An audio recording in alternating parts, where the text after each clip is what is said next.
Are these the unknown Jaredite animals?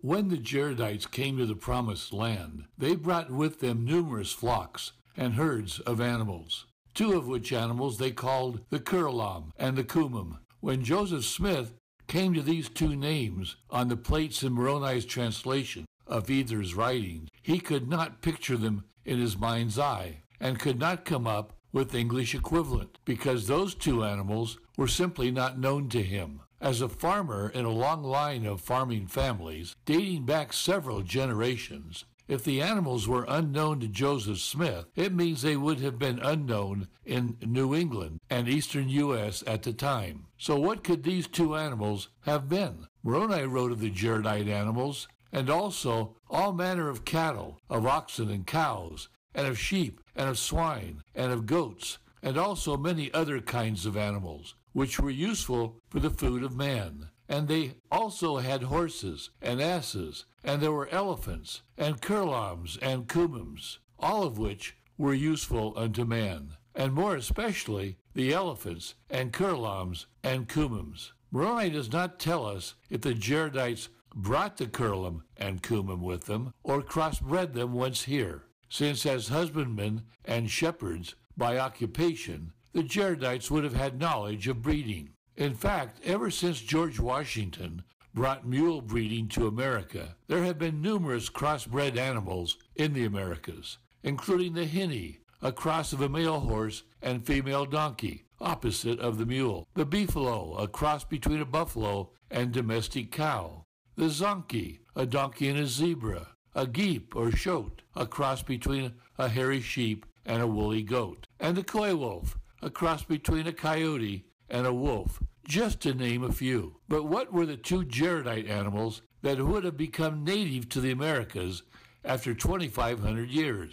Only two animals in all of the Western Hemisphere meet all the descriptions Moroni used to describe these two animals, which were 1. Indigenous to the Americas; 2. 2,500-year uninterrupted history in the Americas; 3. More helpful to man than the horse and the donkey; and 4. More beneficial than cattle, oxen, cows, sheep, swine, goats, and many other kinds of animals. So what were these two animals of the Jaredites? They were the alpaca and the llama, two indigenous animals to South America, originating in the Peruvian Andes region more than 2,500 years ago. So let's take a look at each of these 4 points that Ether wrote about in describing these two animals. 1.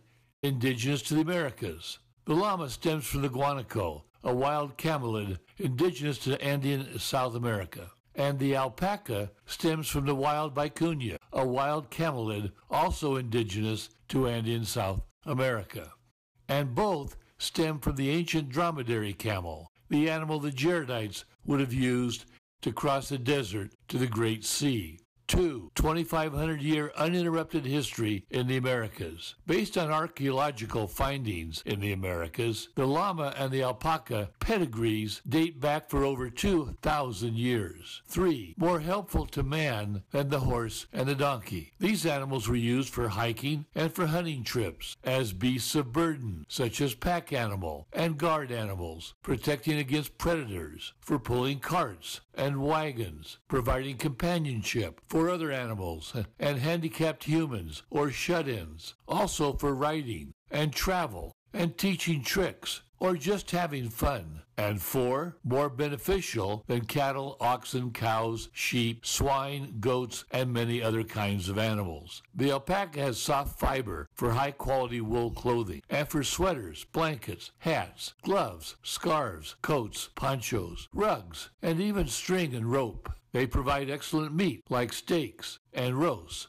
often considered a delicacy. Both of these animals are indeed valuable to man, including being friendly, easygoing, and gentle. They are hard-working, hauling, pulling, carrying beasts of burden, as well as providing all of early man's needs, even more so than the buffalo did to the Plains Indians of North America. No other pair of animals in all of the Western Hemisphere meet these requirements, not even, as some theorists claim, the buffalo or mountain goat of the western United States, not the large elk, moose, or the bighorn sheep of the Midwest, nor the peccary, nor the javelin, sano, and bakidu, or muskog of the southern U.S., nor the giant anteater, or the bush dog of Central America, nor the tapir, or sloth of South America. None of these various animals of the Americas come close to having an extensive value to man, such as the elephant, or the alpaca and llama of South America. So are these the two animals of the Jaredites, the animals they called the Curelom and the Cumom? Based on all the available information, one would think so.